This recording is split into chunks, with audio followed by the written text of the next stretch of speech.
ఏపీలో వైసీపీ నేతల చుట్టూ ఉచ్చు బిగుస్తోందా? అక్రమ మైనింగ్ కేసులో ఒకరు, లిక్కర్ స్కామ్లో మరొకరు. ఇప్పుడు ఇదే ఏపీ రాజకీయాల్లో హాట్ టాపిక్గా మారింది. ఇప్పటికే కొందరు నాయకులు జైలుకు కూడా వెళ్లి వచ్చారు. మరికొందరు కోర్టుల చుట్టూ తిరుగుతున్నారు. ఇంకొందరు పోలీసుల నోటీసులకు కూడా స్పందించడం లేదు. పోలీసులు రావడానికి ముందే ఇంటికి తాళాలు వేసుకుని వెళ్ళిపోతున్నారు. ఏపీలో లిక్కర్ స్కామ్, అక్రమ మైనింగ్ ప్రకంపనలు రేపుతున్నాయి. వైసీపీ హయాంలో జరిగిన లిక్కర్ స్కామ్ ఢిల్లీని మించి ఉంటుందన్న ఆరోపణలు వస్తున్నాయి. ఈ స్కామ్లో వైసీపీ ఎంపీ మిథున్ రెడ్డి కీలకంగా వ్యవహరించారని ఆరోపణలు ఉన్నాయి. ఈ నేపథ్యంలోనే మిథున్ రెడ్డి హైకోర్టును ఆశ్రయించడం ఇప్పుడు చర్చనీయాంశంగా మారింది. లిక్కర్ స్కామ్ వ్యవహారంలో సిఐడి నమోదు చేసిన కేసులో తనకు ముందస్తు బెయిల్ ఇవ్వాలని హైకోర్టులో పిటిషన్ దాఖలు చేశారు. మధ్యంతర ముందస్తు బెయిల్ ఇవ్వాలని కోరుతూ అనుబంధ పిటిషన్ సమర్థించారు.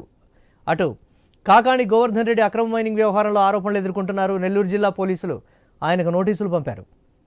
పోలీసులు వెళ్లిన సమయంలో ఆయన లేకపోవడంతో ఇంటి గోడకు నోటీసులు అతికించి వెళ్లిపోయారు పోలీసులు. ఇప్పటికే 3 సార్లు నోటీసులు ఇచ్చారు పోలీసులు. మరి ఈ ఇద్దరు నేతలు కూడా చిట్ట చివరకు జైలుకు వెళ్తారా, లేదా తమపై వచ్చిన ఆరోపణల్లో నిజం లేదని నిరూపిస్తారా చూడాలి. రైట్, ఇదే అంశానికి సంబంధించి మనతో మాట్లాడటానికి కార్మంచి రమేష్ గారు, వైసీపీ అధికార ప్రతినిధి, అలాగే రఫీ గారు, టీడీపీ అధికార ప్రతినిధి, సీనియర్ నాయకులు ఇద్దరు లైవ్లో సిద్ధంగా ఉన్నారు. ముందుగా రమేష్ గారు నమస్తే. నమస్తే అండి. మీకు ఐ న్యూస్ ప్రేక్షకులకు అలాగే ప్యానల్లో ఉన్న సభ్యులందరికీ గుడ్ ఆఫ్టర్నూన్ అండి.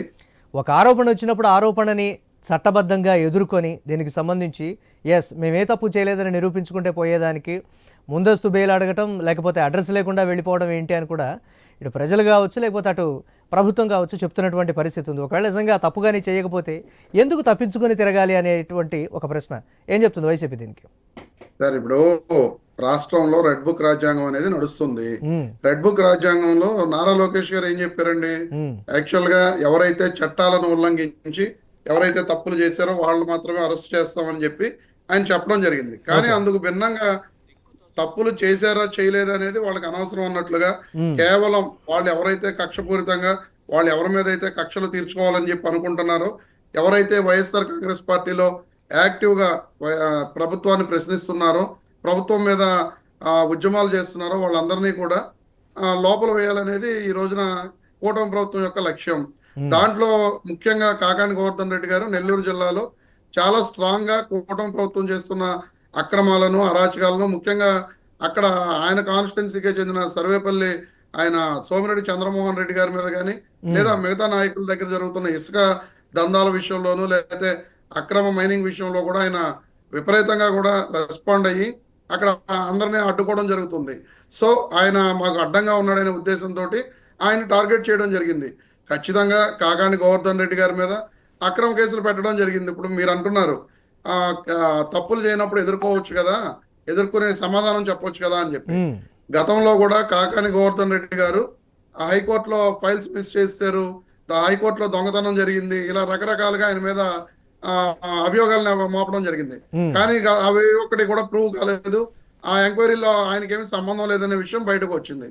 అలాగే ఇప్పుడు కూడా వీళ్ళు ఏంటంటే కుట్రపూరితంగా అరెస్ట్ చేస్తారు. అరెస్ట్ ఎందుకంటే కావాలని చేసే ఇక్కడ వస్తున్నటువంటి ప్రశ్న ఏంటి అని అంటే, ప్రజా జీవితంలో ఉన్నప్పుడు, ప్రజల మధ్య ఉంటున్నప్పుడు ప్రజాస్వామ్యాన్ని, అలాగే చట్టాలని, న్యాయస్థానాలని కూడా కాస్త గౌరవించి ఇమీడియట్గా ఆ స్థాయిలో అదే వేలో వెళ్తే బాగుండేది కదా అనేటువంటి మాట. అలా చూడకూడదు అంటారా? అవును సార్, అందుకే ఇప్పుడు వీళ్ళు చేస్తున్న అక్రమాలకు ఆయన హైకోర్టులో ముందస్తు బెయిల్ అప్లై చేయడం జరిగింది. ఆ అప్లై చేసిన విషయంలో ఇంకా దాని మీద ఎటువంటి తీర్పు రాలేదు. వచ్చిన దాంట్లో అది ఎక్కడ ఈయనకి బెయిల్ వచ్చేస్తుంది అని చెప్పి మళ్ళీ ఎస్సీ ఎస్టీ కేసు సపరేట్ గా నమోదు చేయడం జరిగింది. సో వాళ్ళు ఖచ్చితంగా అరెస్ట్ చేయాలనే ఉద్దేశంతో ఉంటున్నారు. కాబట్టి చట్టపరంగా, న్యాయపరంగా ఆయనకి ఏవైతే వెసులుబాట్లు ఉంటాయో వాటన్నిటిని ఉపయోగించుకుని ఆయన న్యాయపరంగా ముందుకు వెళ్తున్నారు. ఆ న్యాయపరంగా ముందుకు వెళ్ళిన తర్వాత ఎక్కడా కూడా ఆయనకి వెసులుబాటు రాకపోతే ఖచ్చితంగా కూటమి ప్రభుత్వం అరెస్ట్ చేస్తుంది కదండి. ఈ రోజున మీరు క్లియర్ గా సోషల్ మీడియా యాక్టివిస్ట్ కేసుల్లో రామ్ గోపాల్ వర్మ గారికి హైకోర్టు బెయిల్ ఇచ్చింది. ఎక్కడా కూడా రామ్ గోపాల్ వర్మ గారు అరెస్ట్ కాలేదు. ఆయన మీద రకరకాల కేసులు నమోదైనాయి. అందుకే మూడు సార్లు నోటీసులు ఇచ్చేదాకా కాకాణి ఎందుకు ముందుగానే నోటీసులు అంటే ఇంటికి అంటించేదాకా ఎందుకు చేస్తున్నారు? విచారణకి ఏదో హాజరై ఇమీడియట్ గా వాళ్ళు అడిగిన దానికి సమాధానం చెప్పేసి క్యాజువల్ గా ఉంటే బాగుండేది కదా అనేటువంటి మాట.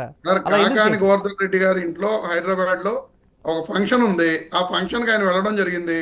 ఈయన లేరు, బయటకు వెళ్ళిపోయారు, ఇదే పారిపోయారు, సమాధానం దాక్కున్నారు. అధికారులకి మెయిల్ చేసినా లేకపోతే కాల్ చేసి చెప్పినా ఆ కార్యక్రమం తర్వాత నేను హాజరవుతానని చెప్పినా బాగుండేది. కానీ కాకాణి గోవర్ధన్ రెడ్డి తప్పించుకుని తిరుగుతున్నారు, అడ్రస్ లేదు అనేటువంటి, అడ్రస్ లేకుండా అదే పోయారు పొరపాటు అనేటువంటి అండి. మీరు విమర్శలు ఒకసారి ఇంకా ఉమ్, ఒక మాట అండి, yes. అదే పొరపాటు. ఉమ్, ఈ రకంగా టీడీపీ వాళ్ళు ఆయన మీద నిందలు వేస్తుంటే క్లియర్ గా ఆయన ఎక్కడెక్కడ ఉన్నారో లాటిట్యూడ్ లాంగిట్యూడ్ తోటి ఉమ్, ఆయన ఫేస్బుక్ లో పోస్ట్ చేయడం జరిగింది. ఉమ్. మరి ఆయన పారిపోవాల్సిన అవసరం ఏముందండి? మీరు అధికారులకు చూడండి చెప్పారా కావాలంటే. ఈ విషయం అధికారులకు ఏదండి? చెప్పారా ఇదే విషయాన్ని? సరే. అధికారులు వాళ్ళు అరెస్ట్ అదే నోటీసులు అందించుకు వెళ్తున్నారు. ఉమ్, సరే, ఇప్పుడు ఫైనల్ స్టేజ్ గా వచ్చినప్పుడు ఖచ్చితంగా ఇప్పుడు అధికారులకు కూడా ఫేస్బుక్ చూస్తూ ఉంటారు, లేదా ఆయన ఫోన్ ట్రేస్ అవుట్ చేస్తూ ఉంటారు, లేదా ఫేస్బుక్ యొక్క లాటిట్యూడ్ లాంగిట్యూడ్ తోటి లొకేషన్ ఎక్కడ ఉందో తెలుసుకోవచ్చు.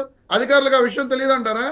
ఖచ్చితంగా వాళ్ళందరికీ తెలుసు. కానీ ఏంటంటే రాష్ట్ర ప్రజలందరిలోనూ వైఎస్ఆర్ కాంగ్రెస్ పార్టీ తన నాయకులు వంతుగా తప్పులు చేస్తున్నారు. ఒక నిమిషం రమేష్ గారు, తన వంతుగా తన బాధ్యతగా ఏదైతే పోలీసులు అధికారులు ఇంటికి వచ్చినప్పుడు సో ఆ విధంగా మీరు కనపడట్లేదు, నోటీసులు అంటించి వెళ్తున్నప్పుడు అలా నోటీసులు అంటించకండి, నేను ఈ కార్యక్రమంలో ఉన్నానని తనంతట తానే ఇన్ఫామ్ చేసేటువంటి పరిస్థితులు లేవు అనేటువంటి ఒక ప్రశ్న మాట్లాడదాం. దీనికి సంబంధించి మనకి టీడీపీ నుంచి రఫీ గారు వారు లైవ్లో ఉన్నారు, వారితో కూడా మాట్లాడి నేను మళ్ళీ మీతో మాట్లాడతాను. రఫీ గారు నమస్తే. నమస్కారం సార్. రెడ్ బుక్ రాజ్యాంగం పక్కాగా అమలు జరుగుతోంది. కూటమి సర్కార్ ఎవరెవరినైతే రెడ్ బుక్లో నమోదు చేసుకుందో చాలా పేర్లలో ఇక వరుసగా ఒక్కొక్క లిస్టు తీస్తోంది, ఉక్కిరి బిక్కిరి చేస్తోంది అనేటువంటి మాట. చట్టాన్ని కూడా చేతుల్లోకి తీసుకొని కావాలనే ఈ విధమైనటువంటి చర్యలకు దిగుతోందని వైఎస్ఆర్ కాంగ్రెస్ పార్టీ కూడా చెప్తున్నటువంటి పరిస్థితి ఉంది. నిజంగా రెడ్ బుక్ రాజ్యాంగం అమలవుతోందా అంటే ఏం చెప్తుంది టీడీపీ? నమస్కారం అండి, మీకు అలాగే ప్యానెల్లో ఉన్నటువంటి మిత్రులకి, ఐఎన్ఎస్ వీక్షకులందరికీ కూడా నమస్కారం. ఇప్పుడు మేము అక్రమంగా అరెస్ట్ చేయాలంటే ఇవన్నీ నోటీస్ ఇవ్వాల్సిన అవసరం ఉంది. ఈ పాటికి ఎప్పుడో అరెస్ట్ తీసుకొచ్చి లాక్కొచ్చి జైల్లో వేసి కోర్టులో పెట్టేవాళ్ళంగా. ప్రతి కేసులో ఆధారాలు సేకరించిన తర్వాతే ఈ కార్యక్రమం చేస్తున్నాం. అందుకే 10 నెలలు పట్టింది. అధికారం రావడంతోనే లైన్గా అరెస్ట్ చేయవచ్చు. జగన్మోహన్ రెడ్డి అరెస్ట్ చేసేవాడు కదా, అర్ధరాత్రి వెళ్ళిపోయి తీసుకొచ్చి తర్వాత కేసు పెట్టేవాడు కదా. మేము అలా చేయట్లేదుగా. ఇప్పుడు పోసాని మీద నోటీస్ ఇచ్చాం, అరెస్ట్ చేశాం, కోర్టులో స్టే తెచ్చుకున్నాడు. ఇప్పుడు గన్నవరం వంశీ అతన్ని అరెస్ట్ చేశాం, కోర్టు బెయిల్ ఇవ్వట్లేదు. ఆ విష్ణువర్ధన్ ఏ రకంగా కిడ్నాప్ చేసి అక్కడంతా కూడా కోర్టుని మభ్యపెట్టాడో ఆధారాలతో పాటు చూపించాం. కాకాని గోవర్ధన్ రెడ్డి కూడా 200 కోట్ల రూపాయల కార్డ్స్ తవ్వుకొని అమ్ముకున్నాడు మంత్రిగా ఉండగా. అవన్నీ కూడా వెలుగులోకి తెచ్చాము, అవన్నీ ఆధారాలు సేకరించాము. ఎంత తవ్వుకున్నాడు, ఎక్కడికి పంపించాడు అన్నీ కూడా గనుల శాఖ నుండి తీసుకున్నాము. అందుకు నోటీస్ ఇస్తున్నాం. మేమే అరెస్ట్ చేస్తామని చెప్పలేదే. నోటీస్ ఇవ్వడం, గతంలో వాళ్ళు నోటీస్ ఇచ్చేవాళ్ళు కాదు కదా. రెడ్ బుక్లో రాసింది ఏంటి? ఎవరైతే చట్ట వ్యతిరేకంగా వ్యవహరించారో వాళ్ళ పేర్లు రాశాం, వాళ్ళ మీద ఎంక్వైరీలు వేస్తున్నాం. విజిలెన్స్ ఇతర ఎంక్వైరీలు వేసి ఆధారాలు సేకరిస్తున్నాం. ఆధారాలు సేకరించి నోటీస్ ఇస్తున్నాం పార్టీ వారికి. ఇచ్చిన తర్వాత సాటిస్ఫాక్షన్ కాకపోతే అరెస్ట్ చేస్తాం. ముందే వెళ్ళిపోయి మిథున్ రెడ్డి నాకు అరెస్ట్ చేసేస్తారేమో అని చెప్పి ఆయన హైకోర్టుకి పంపించడం, నేను బియ్యం అమ్ముకున్నాను నిజమే అని చెప్పి 1,70,00,000 ఒకసారి, ఇంకో 1,70,00,000 మళ్ళీ కడతారని పేరునాన్ని సొంతంగా స్వయంగా ఆయనే చెప్పడం, ఇది బియ్యం మెక్కి. అది కూడా కోర్టుకు వెళ్ళటానికి అవకాశం ఇచ్చాం. హైకోర్టు స్టే ఇచ్చింది. మేమే అక్రమంగా వాళ్ళ భార్యను కానీ పేరునాన్ని కానీ అరెస్ట్ చేయలేదే. బియ్యం పోయిన మాట వాస్తవే కదా. ఇప్పుడు పెద్దిరెడ్డి 104 ఎకరాలు అటవీ భూములు ఆక్రమణ చేసుకొని 3 అంతస్తుల బిల్డింగ్ కట్టాడు అక్కడ. అదే రెవెన్యూ డిపార్ట్మెంట్, పోలీసు, ఫారెస్ట్ ముగ్గురు కలిసి అన్ని కొలతలేసి 44 ఎకరాలు దీంట్లో కలిపేసుకున్నాడని రిపోర్ట్ ఇచ్చింది ప్రభుత్వానికి. అంతలో ఆయన బాత్రూమ్ లో జారిపడి చేయి ఇరిగిందంట. రఫీ గారు వినిపిస్తుందన్నమాట. తప్పించుకోవడానికి వినిపిస్తోందన్నమాట మీకు? హలో, వినిపిస్తోందా? ఆ, ఎస్ వినపడుతుంది. ఎస్ రైట్, మాట్లాడదాం దీనికి సంబంధించి. ఎస్ ఎస్ మా ఇప్పుడు కరెస్పాండెంట్. ఎస్ బాత్రూమ్ లో చెయ్యి ఒక్క నిమిషం రఫీ గారు, బాత్రూమ్ లో రఫీ గారు ఒక్క చెయ్యి నిమిషం, కొట్టుకున్నాడు, రఫీ గారు, అరెస్ట్ చేస్తారని. ఇప్పుడు ఇప్పుడు రఫీ గారు ఒక్క నిమిషం, రమేష్ రఫీ గారు. ఒకటే మాట అడుగుతున్నాను. కొడాలి నాని నోటికి వచ్చినట్టు Right. మాట్లాడాడు. ఏ రోజైనా మీరు ఖండించారా? ఒక మాట రైట్, మాట్లాడదాం ఒకసారి. వాళ్ళ Yes. భార్యని వాళ్ళ కొడుకుని ఇలా మాట్లాడకూడదు రఫీ గారు, ఏ రోజైనా ఖండించారా? రఫీ గారు, అతనిగా- ఇంతకు మించి మీ అతనిగా తెలుగుదేశం పార్టీ వాళ్ళు కూడా రఫీ అసెంబ్లీలో గారు, మాట్లాడారు. రఫీ గారు మరి ప్లీజ్ అవి మీ నాయకుడు ఖండించాడా ఎప్పుడన్నా? ఒక్క నిమిషం రఫీ గారు, అసెంబ్లీలో రఫీ గారు, రమేష్ గారు. తెలుగుదేశం పార్టీకి సంబంధించిన ఎమ్మెల్యేలు వాళ్ళందరూ కొడాలి నాని గారిని బండబూతులు తిట్టారు. మరి ఎప్పుడన్నా ఖండించాడా మీ నాయకుడు గారు? ఇప్పుడు అందరూ ఓడిపోయిన తర్వాత లోపల భయం వచ్చి మూడు మూడు బ్లాక్ అయిపోయినాయి. బొంబాయి వెళ్ళిపోయి భయం వచ్చి బ్లాక్ ఆపరేషన్ అయిపోవాలి. చేసుకునే స్టంట్లు పరిస్థితి వచ్చింది. తెలుసుకోండి మీరు. నన్ను కూడా భయం వస్తే స్టంట్ బ్లాక్ ఎక్కడ- అయిపోవు. ఇదే టీడీపీ వాళ్ళు మీ ఇష్టం వచ్చినట్టు మీరు మాట్లాడటం అంటే ఇదే. భయం వచ్చి స్టంట్ బ్లాక్ అయిపోవు. ప్రాబ్లం ఉంటే స్టంట్ బ్లాక్ అవుతాయి. భయంతో స్టంట్ బ్లాక్ అయిపోతాయని కొత్తగా మీరు చెప్పాలి. బాత్రూమ్ లో ఒకరికి అదేనండి, కొత్తగా మీరు చెప్పాలి. రఫీ గారు. బాత్రూమ్ లో జారి పెడితే భయంతో కావాలని చెప్తున్నారు. ఈ రకంగా దుష్ప్రచారం చేయడం అనేది మీ టీడీపీ నాయకులకు అలవాటు. అలా చేస్తారు మీరు. మీకు అదే పని కదా. గారు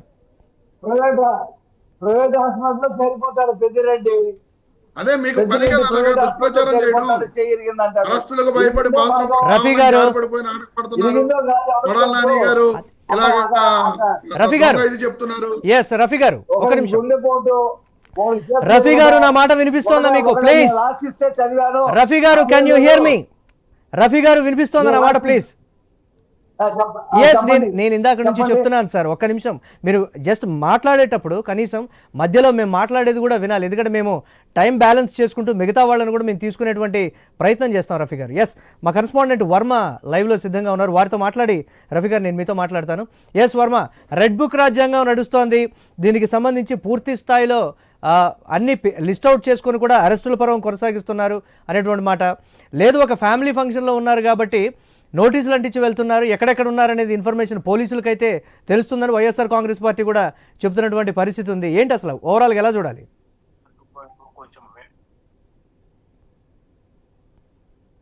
వర్మ మ్యూట్ లో ఉందండి ఆయన. వర్మ గారు. ఎస్ మీ ఆడియో మ్యూట్లో ఉంది. ఎస్ అన్మ్యూట్ చేయండి.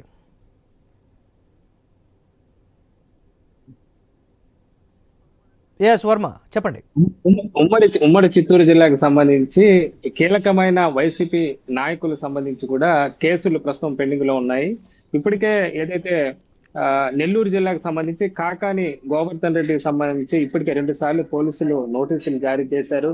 ఆయన దీనిపైన హైకోర్టుకు బెయిల్ కోసం కూడా వెళ్ళడం జరిగింది. ప్రస్తుతం ఈ రోజు నిన్న కూడా ఏపీ పోలీసులు వెళ్ళి హైదరాబాద్ లోని ఆయన నివాసంలో కూడా వెళ్ళి ఆయన కోసం వెళ్తే ఆయన లేరని ఇంట్లో సమాధానం చెప్పగా అక్కడ నోటీసులు అంటించి వచ్చిన పరిస్థితి అయితే ఉందని చెప్పొచ్చు. అక్కడ క్వార్జ్ కేసుకు సంబంధించి 4వ కేసుగా ఆయన్ని చేర్చడంతో ప్రస్తుతం ఆ త్వరలో ఆయన్ని అరెస్ట్ చేస్తారన్న ప్రచారం పెద్ద ఎత్తున అయితే జరుగుతున్న పరిస్థితి అయితే ఉంది. దీనిపైన గతంలోనే మాజీ మంత్రి సోమిరెడ్డి చంద్రమోహన్ రెడ్డి గతంలో పోరాటాలు చేయటం, అలాగే కూటమి ప్రభుత్వం అధికారంలోకి వచ్చిన వెంటనే దీనిపైన విచారణకు ఆదేశించిన నేపథ్యంలో ఇప్పటికే ఈ కేసులో 3 పోలీసులు కూడా అరెస్ట్ చేసిన నేపథ్యంలో 4వ నిందితుడిగా ఉన్న మాజీ మంత్రి కాకాని గోవర్ధన్ రెడ్డి అరెస్టు తప్పదని పెద్ద ఎత్తున ప్రచారం అయితే జరుగుతోంది. మరోవైపున చిత్తూరు జిల్లాకి సంబంధించి కీలక నేతగా ఉన్న పెద్దిరెడ్డి రామచంద్రారెడ్డి తనయుడు ఎంపీ పెద్దిరెడ్డి మిథున్ రెడ్డికి సంబంధించి కూడా ఆయన్ని లిక్కర్ కేసులో అరెస్టు చేస్తున్నారన్న ఊహాగానాలు వస్తున్నాయి.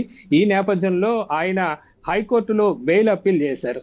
అయితే దీనిపైన బెయిల్ సందర్భంగా వాదోపవాదాలు వచ్చినప్పుడు ఈ కేసుకు సంబంధించి ఇంకా ఆయన్ని నిందితుడిగా కూడా చేర్చలేదు. కేవలం వాసుదేవరెడ్డి స్టేట్మెంట్, ఎవరైతే గతంలో బ్యావరేజ్ సంస్థకి ఆయన చైర్మన్ గా ఉన్నారో ఆయన ఒక స్టేట్మెంట్ పోలీసులకు ఇచ్చారు. ఆ స్టేట్మెంట్ లో ఉన్న ఆధారాల బట్టి ఈయన కేసులో నిందితుడిగా చేరుస్తారు అన్న ఒక ఊహాగానం మాత్రమే ఉంది. కాబట్టి కోర్టు దీన్ని ఆయన అడిగిన బెయిల్ ను తోసిపుచ్చిన పరిస్థితి అయితే ఉంది. ఎందుకంటే ఇంకా నిందితుడిగానే చేర్చలేదు కాబట్టి నిందితుడిగా లేని వ్యక్తికి ముందస్తు బెయిల్ ఎలా ఇస్తారని చెప్పి ఆ పక్కన అటువైపు ఏదో ప్రభుత్వ తరపున ఏజీ వాదించిన నేపథ్యంలో ఆ బెయిల్ పిటిషన్ తిరస్కరించిన పరిస్థితి అయితే ఉంది. ఈ నేపథ్యంలో లిక్కర్ కేసులో మిథున్ రెడ్డిని త్వరలో అరెస్ట్ చేస్తారు, ఆయన్ని నిందితునిగా చేరుస్తారు, ఆ తర్వాత అరెస్ట్ కూడా ఉంటుందన్న ప్రచారం అయితే జరుగుతోంది. అప్పట్లో ఏదైతే టెండర్ల దాఖలు సందర్భంగా మిథున్ రెడ్డి సూచించిన కంపెనీలకు టెండర్లు ఇచ్చారనేది ఇక్కడ ప్రధానంగా వస్తున్న Okay. ఆరోపణ. అయితే Right. ఇప్పటికీ ఆయన్ని నిందితునిగా చేర్చకపోయినా త్వరలో ఈ రకంగా ఇది ప్రభుత్వం ప్రొసీడ్ అవుతుందన్న ఊహాగానాల నేపథ్యంలో ప్రస్తుతం ఆయన పైన కూడా చర్చ జరుగుతుంది. ప్రస్తుతం ఢిల్లీలో నిన్న ఏదైతే వక్స్ బోర్డు బిల్లు ఓటింగ్ సందర్భంగా మిథున్ రెడ్డి ప్రస్తుతం ఢిల్లీలోనే ఉన్న పరిస్థితి అయితే ఉంది. Okay. ఆయన ఏపీకి వచ్చిన తర్వాత ఎలాగా పరిణామాలు మారుతాయి చూడాలి. మొత్తం మీద కీలకమైన నాయకులు, గతంలో మాజీ మంత్రులు పనిచేసిన వాళ్ళు, కీలకమైన నాయకుల పైన ప్రస్తుతం కేసులు వేలాడుతున్న నేపథ్యంలో ఇది పొలిటికల్ గా కూడా దుమారం రేపుతోంది. Right, thanks for updates Varma. చూడాలి ఎటువంటి పరిణామాలు ఉంటాయనే దానికి సంబంధించి ఇటు కాకాణి గోవర్ధన్ అండ్ మిథున్ రెడ్డి, సో ఇద్దరూ కూడా దీనికి సంబంధించి అయితే ముందస్తుగా బెయిల్ కోసం అప్లై చేసుకున్నప్పటికీ కూడా తిరస్కరణకైతే గురవుతున్నటువంటి పరిస్థితి ఉంది. దేశవ్యాప్తంగా ఢిల్లీ లిక్కర్ స్కామ్ను మించి దేశవ్యాప్తంగా నివ్వెరబోయేటువంటి స్కామ్ లిక్కర్కు సంబంధించి ఆంధ్రప్రదేశ్లో చోటు చేసుకుందనేటువంటి ఆరోపణల నేపథ్యంలో మిథున్ రెడ్డి అయితే అలర్ట్ అయ్యారు. బట్ ఎక్కడా కూడా దీనికి సంబంధించి ముందస్తు బెయిల్కి సంబంధించి తిరస్కరణ అయితే గురైనటువంటి పరిస్థితి ఉంది. ఇటు కాకాణి గోవర్ధన్ రెడ్డి మాత్రం అడ్రస్ లేకుండా వెళ్ళిపోయారు, ముందస్తు సమాచారం ఎవరికి కూడా ఇవ్వట్లేదు, 3 సార్లు నోటీసులు అంటించినప్పటికీ కూడా ఇప్పటికీ నేను పలానా చోట ఉన్నాను, పలానా రోజున నేను విచారణకు వస్తాననేటువంటి సమాచారం కూడా అధికారులకు ఇవ్వలేదనేటువంటి ఈ పరిస్థితి అయితే ఉంది. దీనికి సంబంధించి మరిన్ని అప్డేట్స్ మా కరెస్పాండెంట్ హరీష్ లైవ్ ద్వారా అందిస్తారు. హరీష్. ముఖ్యంగా ప్రజెంట్ చూస్తుంటే కనుక వైసీపీకి సంబంధించినటువంటి కీలకమైనటువంటి నాయకత్వం ప్రజెంట్ పోలీసుల నుంచి కూడా ప్రజెంట్ అరెస్టుల భయం నుంచి పరిగెడుతున్నటువంటి సిచ్యువేషన్ కనిపిస్తుంది. ఎందుకంటే గత ప్రభుత్వంలో చేసినటువంటి అక్రమ మైనింగ్ కి సంబంధించినటువంటి వ్యవహారం కావచ్చు, మైనింగ్ కి సంబంధించి అదేవిధంగా మద్యం అమ్మకాలకు సంబంధించినటువంటి వ్యవహారం కావచ్చు, అది కాకాని కావచ్చు, ఇటు పెద్దిరెడ్డికి సంబంధించినటువంటి ఫ్యామిలీకి సంబంధించినటువంటి వ్యవహారాలు కావచ్చు, ఇవన్నీ కూడా చాలా కీలకంగా మారినటువంటి సిచ్యువేషన్ మనకు కనిపిస్తుంది. అందులో భాగంగానే ఇప్పటికీ కూడా పోలీసులు వెళ్ళి నోటీసులు ఇచ్చినప్పటికీ కూడా కనీసం కాకాని లాంటి కీలకమైనటువంటి నాయకులు ముందుకు వచ్చి పోలీసుల ముందు అపీరెన్స్ అవ్వలేనటువంటి సిచ్యువేషన్ కనిపిస్తుంది. మొత్తంలో చూసుకుంటే కనుక ఈ మొత్తం ఎపిసోడ్ అంతా కూడా ఇంకా కంటిన్యూ అయ్యేటువంటి సిచ్యువేషన్ కనిపిస్తుంది. ఈ రోజు కూడా కోర్టులో కూడా ఈ కీలకమైనటువంటి ఇద్దరు నాయకులకి కూడా కొంతవరకు కూడా నిరాశ మిగిలినటువంటి సిచ్యువేషన్ కనిపిస్తుంది. ఎందుకంటే గత 5 ఏళ్లలో జరిగినటువంటి మద్యం అమ్మకాలకు సంబంధించినటువంటి అంశాలు కావచ్చు, అదేవిధంగా మైనింగ్ కి సంబంధించినటువంటి వ్యవహారాలు కావచ్చు, ఇతరత్రా ఉన్నటువంటి లావాదేవీలకు సంబంధించినటువంటి అంశాలు కావచ్చు, ఇవన్నీ కూడా ప్రజెంట్ చాలా కీలకంగా మారే.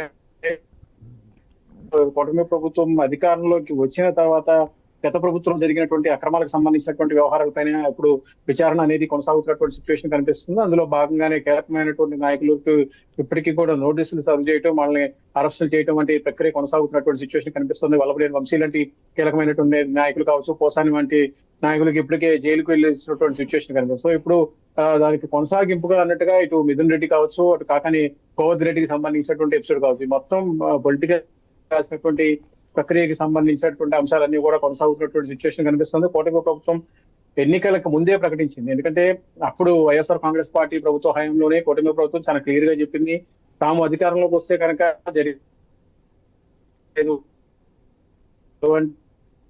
చేస్తాము, కోర్టు ముందు హాజరుపరుస్తాము, చట్టపరంగా సిచ్యువేషన్స్ కూడా హ్యాండిల్ చేస్తామని కూడా స్పష్టంగా ముందుగానే హెచ్చరించింది. దానికి సంబంధించినంత కూడా రెడ్ బుక్ సంబంధించినటువంటి అంశం కూడా వచ్చినటువంటి సిచ్యువేషన్ కనిపిస్తుంది. మొత్తం మీద ఇప్పుడు చూసుకున్నటువంటి ఎపిసోడ్ కి మాత్రం ఒక రకంగా రాజకీయంగా ఆసక్తికరంగా మారింది. Murali. Right, thanks for updates Harish. చూద్దాం ఎటువంటి పరిణామాలు ఉంటాయనే దానికి సంబంధించి. సో రమేష్ గారు, ఎలా ఉండబోతున్నాయి పరిణామాలు అని అంటే, సరే ఈ రోజు కాకపోయినా రేపైనా సరే, ఇంకో 4 రోజులకైనా, నెల రోజులకైనా సరే విచారణకు హాజరు కావాల్సిందే అనేటువంటి పరిస్థితి అయితే ఉంది. మరి కాకాణి గోవర్ధన్ విచారణకు హాజరవుతారా, లేకపోతే ఎప్పుడు హాజరవుతారు అంటే పార్టీ తరఫున మీకు ఏమైనా ఇన్ఫర్మేషన్ ఉందా, లేకపోతే ఏంటి అసలు దానికి సంబంధించి ఏం చెప్తారు? సార్, ఇప్పుడు కూటమి నాయకులు చెప్తున్నట్లుగా ఆయన అయితే ఎక్కడికి పారిపోలేదు, ఆయన ఎక్కడ దాక్కున్న దాఖలాలు అయితే లేవు. ఇదిగోండి మొన్న ఆ ఫంక్షన్, ఒక నిమిషం రఫీ గారు ఆగండి, రఫీ గారు వారిని మాట్లాడండి. రఫీ గారు ప్లీజ్ వారిని మాట్లాడండి. ఆయన ఫేస్బుక్ యొక్క రఫీ గారు ఆగండి ఒక్క నిమిషం సార్. ఇప్పుడు ఇది ఆయన ఫేస్బుక్ యొక్క ఐడి, ఆ ఐడిలో ఆయన అది పెట్టిన ఫోటో ఇది. లాటిట్యూడ్ లాంగిట్యూడ్ తోటి వీళ్ళు దుష్ప్రచారం చేస్తుంటే ఆయన పారిపోయాడు, ఆయన లేడు. ఇప్పుడు ఆయన ఎక్కడ ఉన్నాడు అనేటువంటి మీ దగ్గర ఉన్న సమాచారం, ఆయన ఎక్కడ ఉన్నాడు? హైదరాబాద్ లో ఉన్నారండి ఆయన. ఇప్పుడు ఈ రకంగా వీళ్ళు దుష్ప్రచారం చేస్తుంటే ఆయన ఎక్కడ ఉన్నారు? రఫీ గారు పోలీసులకు ఇవ్వండి ఇన్ఫర్మేషన్. రఫీ సరే, గారు ఇప్పుడు రఫీ గారు ప్లీజ్ పోలీసులు ఖచ్చితంగా వాళ్ళు కనుక్కోవాలి అనుకుంటే ఖచ్చితంగా కనుక్కుంటారు. ఇక్కడ దానికి పెద్ద విషయం ఏం కాదు. పోలీసులకి అన్నీ తెలుసు, మీ కూటమి ప్రభుత్వానికి కూడా అన్నీ తెలుసు. ఇక్కడ చట్టపరంగా న్యాయపరంగా ఏవైతే ఆప్షన్స్ కాకాని గోవర్ధన్ రెడ్డి గారికి ఉంటాయో అవన్నీ వినియోగించుకోవాలి కాబట్టి ఆయన వినియోగించుకుంటున్నారు. ఈరోజు హైకోర్టులో బెయిల్ తిరస్కరించబడవచ్చు, సుప్రీంకోర్టులో ఆయన అప్లై చేసుకోవచ్చు. సుప్రీంకోర్టు విషయం కూడా తేలిన తర్వాత ఆయన దానికి విచారణకు రావచ్చు. ఇప్పుడు నిజంగా బెయిల్ వచ్చినా సరే సుప్రీంకోర్టు అయినా హైకోర్టు అయినా ఏం చెప్తుంది? విచారణకు మీరు సహకరించండి అని చెప్తుంది. అంతే తప్ప మీరు విచారణకు వెళ్ళొద్దు, మీరేమీ మీకు ఫ్రీ బోర్డుగా మిమ్మల్ని వదిలేస్తున్నాం అని చెప్పి ఏ కోర్టు కూడా చెప్పదు. ఒక ఎఫ్ఐఆర్ నమోదైన తర్వాత ఖచ్చితంగా ఎఫ్ఐఆర్ నమోదు చేసిన ఆ తదుపరి ఏ కోర్టు అయినా సరే మీరు విచారణకు వెళ్ళండి అని చెప్పి చెప్తుంది. ఖచ్చితంగా రేపు పొద్దున ఆయనకి రిలీఫ్ వస్తే విచారణకు ఆయన ఖచ్చితంగా వస్తారు. రిలీఫ్ రాకపోయినా సరే మీరే బలవంతంగా తీసుకొచ్చి అరెస్ట్ చేసి విచారణ చేస్తారు. ఏదైనా సరే ఖచ్చితంగా విచారణకు రావాల్సిన ఇదే కదండి. దీంట్లో ఇంతలోనే కంగారు పడిపోయి తెలుగుదేశం పార్టీ వాళ్ళు ఏదో వైఎస్ఆర్ కాంగ్రెస్ పార్టీ నాయకులు భయపడిపోయారు, పారిపోయారు, దాక్కున్నారు. చూడండి వీళ్ళకి వాళ్ళు పెద్దిరెడ్డి రామచంద్రారెడ్డి గారు బాత్రూంలో జారి పడిపోయిన విషయాన్ని కూడా ఈయన కావాలని ఏదో అవహేళన చేస్తున్నట్టుగా మాట్లాడుతున్నారు. ఆయన ఏదో కావాలని ఇది చేస్తున్నట్టు. కొడాలి నాని గారికి ఆ భయంతో రఫీ గారు రఫీ గారు ఒక్క నిమిషం కొడాలి నాని గారు భయంతో 3 వాలువులు కూడా పూడుకుపోయినాయి అంట. మరి భయంతో 3 వాలువులు ఆయనకి ఎప్పటి నుంచో ప్రాబ్లం ఉంది, అవన్నీ కూడా తర్వాత ఇబ్బంది పడిందని చెప్పి డాక్టర్స్ కన్నా పెద్ద డాక్టర్ల లాగా తెలుగుదేశం పార్టీ నాయకులు వీళ్ళే ఇంకా కోర్టు యొక్క తీర్పులు కానీ లేదా వైద్యంలో ఉన్న విషయాలు కానీ కూడా తెలుగుదేశం పార్టీ నాయకులే డిసైడ్ చేసి వాళ్ళే చెప్పేస్తారు.